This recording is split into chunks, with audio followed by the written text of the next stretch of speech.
Hello friends, AmyR here with Prairie Paper and Ink with yet another video using Simon Says Stamps Beautiful Flowers stamp set.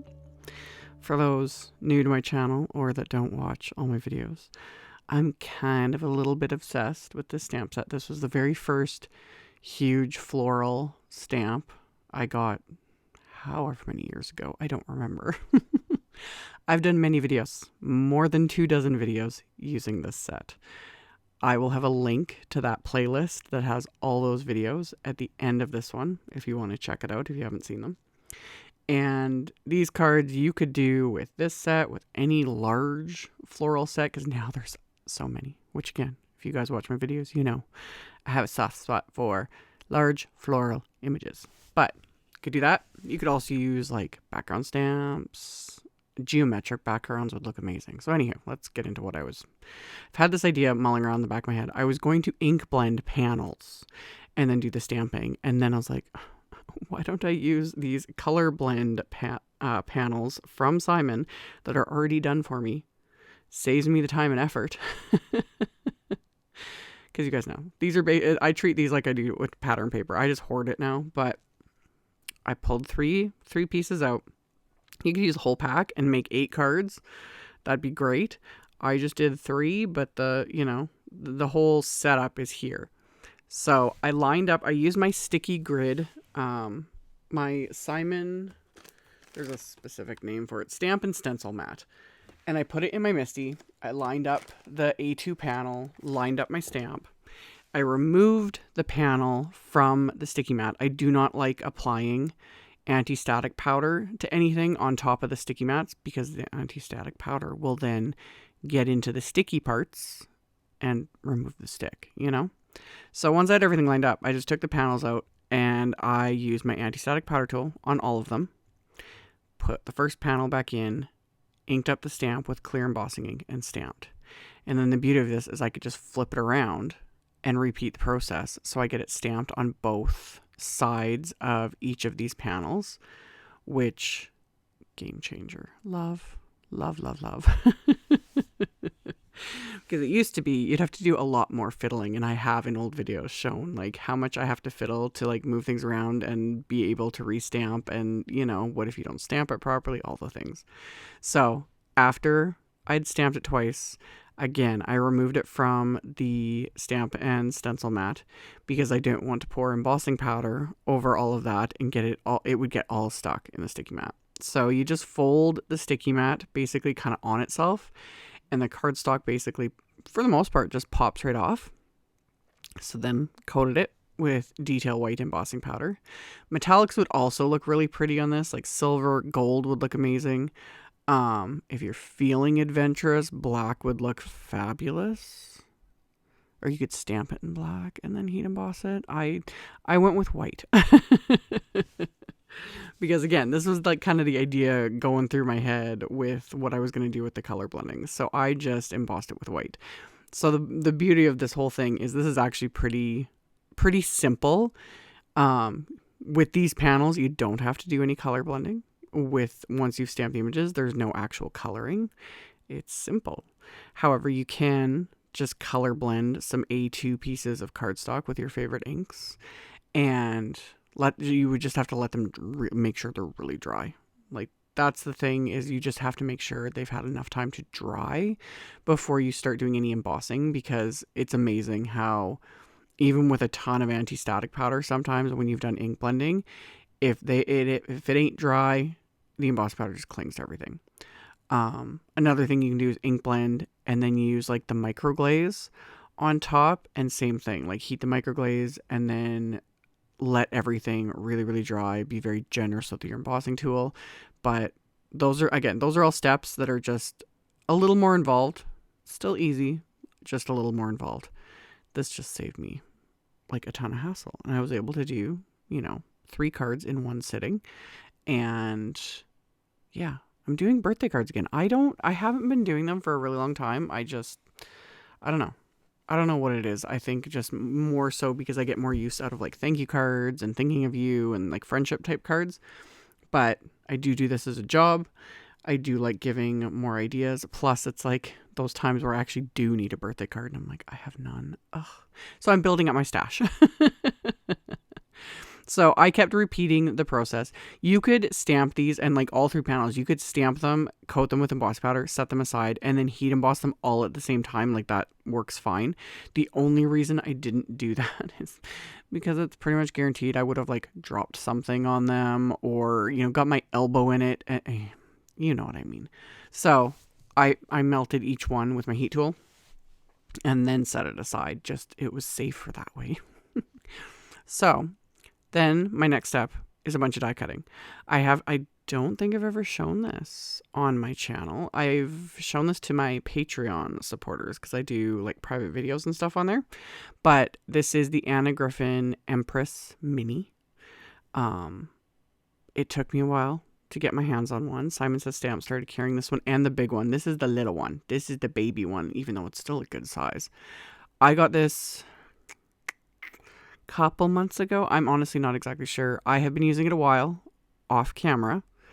You can see my cutting plates. Like, I have used this thing a ton. I do a ton of die cutting, hence me getting this little machine. I wanted to really give it a good go. I'm a fan. Like, yeah, the hype is there.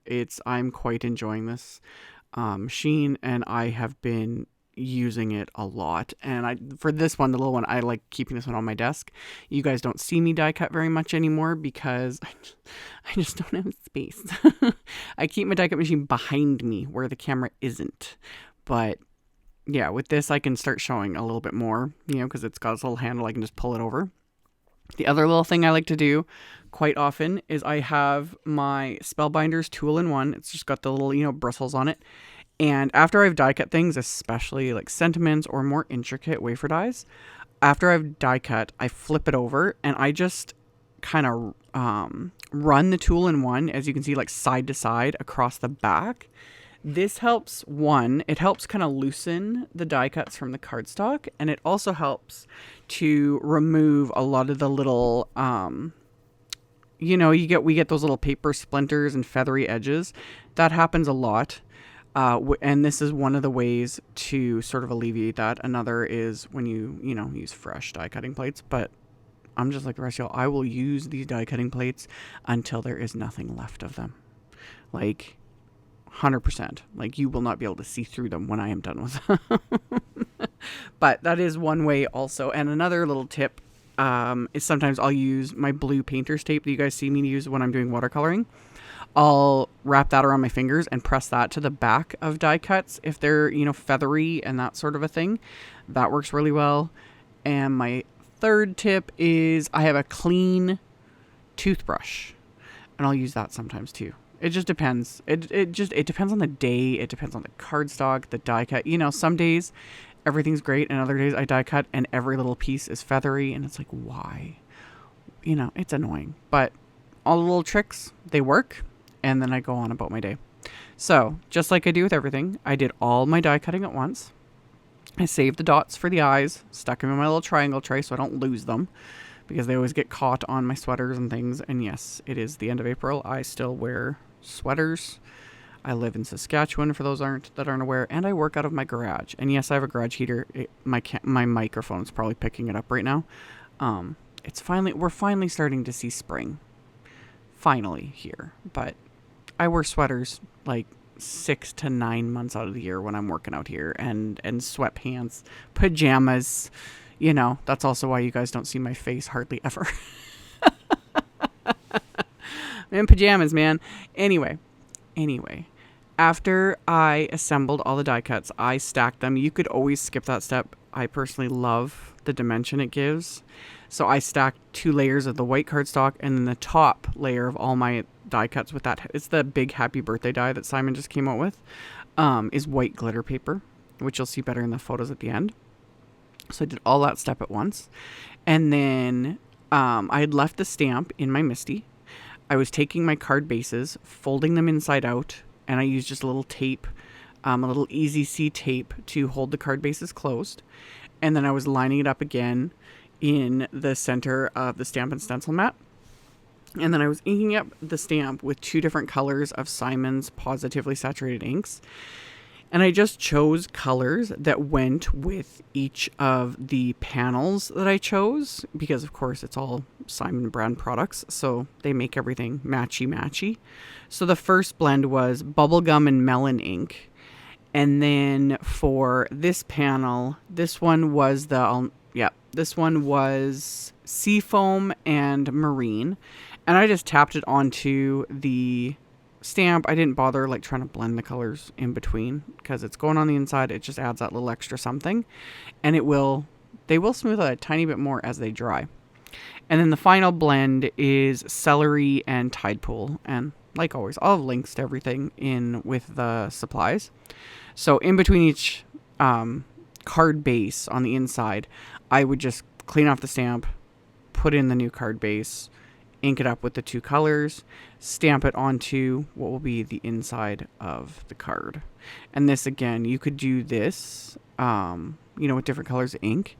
I'm almost pretty sure I've done a video with this set doing that, like multiple colors. I think I have. Again, I've used this stamp a lot because I love it. So once the insides were all done, I took those panels from the beginning and I trimmed them down just a little bit. You could leave them as is, but I wanted a little bit of the white border of the card base to kind of frame these. So I trimmed off about an 1/8 of an inch off each side. So they ended up being 4 inches by 5 1/4. And then I also made sure, I said this in a recent video, I try to like deliberately double check when I'm adhering panels to card bases, etc. When I'm, doing multiple colors, that I adhere the right one to the right card base. Worst comes to worst, it is just cardstock, and I will like cut the card base off, redo it, re-adhere the new those sorts of things, because I've done it a lot. Or in other cases, depending on what it is I'm adhering, you adhere it upside down to the card base, and it's like, oh, wonderful. But again, that's what paper trimmers are for, and more glue. So I made sure to match up the panels with the colors I stamped on the inside, adhered those onto the card bases with craft tacky glue. Again, favorite. I like my liquid glue. It gives me a few seconds of wiggle room to make sure things are straight. Same with the sentiments. I'm also using my T-square ruler. As I'm getting older, it's getting harder and harder to line things. I used to be able to eyeball everything.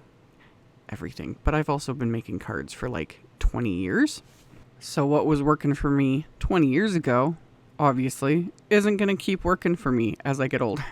So all the little tools to help make things easier, T-square rulers, etc., bring them on. It saves me the hassle. So I lined up my sentiments, adhered them with the craft tacky glue, and then those great big acrylic blocks, I've shown them in a couple of recent videos. Those are by Hero Arts, and I'll have a link to them. They're huge. They are like 6 inches by like almost 5 inches. And I just spotted them by chance. I was mindlessly shopping at Simon Says Stamp whenever it was, a couple months ago, and spotted those, and I was like, ooh, these might be kind of perfect, because I like to have something with a bit of weight to it to put on top of die cuts, etc., that I'm adhering. Another option, and I've shown that a million times, is I'll just use my MISTI. I'll adhere things together and then stick my MISTI on top of my card bases. It's just something to hold everything down so that I can do more things at once, because I only have 2 hands, sadly. So after I got the sentiments adhered, all I had to do was adhere, stack and adhere the little dots for each of the eyes in the birthday word. Hence me putting them in a little triangle tray, because I would have lost them by this point. So 2 of them, white cardstock. The top one is the white glitter. And then I just use my place and score tool. I haven't remembered what they called it. I'll have a link to this. This is the tool that came. Simon just released this month in their release. And then you actually get one if you get the May card kit. And yeah, last final little bit is embellishments, of course. Something just iridescent would work great if you don't happen to have multiple lifetimes worth of bling. In every color imaginable, so you can always match your projects. Something iridescent, white bling would look pretty. Anything sparkly. I, of course, have colors that match. So these are some Trinity stamps. I have vintage mason jar, rose tinted glasses, and sea glass. And I just did a nice little triangle of them, you know, odd numbers, onto each of these cards and adhered them into place with dabs of craft tacky glue. And then once I let the glue dry, these cards are complete. So, like I'd mentioned earlier in the video, I have a playlist with, well over, I think I'm getting close to 30, because I also included, this is the Beautiful Flower set, and then Simon released the Beautiful Flowers 2 set, which is also beautiful. I need to pull that out. I need to pull that one out and do some more videos on it. This one, though, is just chef's kiss. You know, it is just my oldie but goodie absolute favorite stamp set. So I still reach for it all the time. I love it. So I'll have a link to that playlist at the end of this video. You guys can check that out if you are interested for a couple dozen more ideas using this set. And then I will have links below the video in the description box. You can just expand the description box. And I have a link to my blog post. In my blog post, I just put the pictures, the video, picture links to all the supplies I use, so it's a little easier to navigate. Along with, of course, the supply list will be directly below the video as well, so you can check that out if you are interested. Thank you all so very much for taking the time to watch my videos, for thumbs upping and commenting. Subscribe if you haven't. I'd very much love to have you, and I'll see you all very soon in the next one. Bye!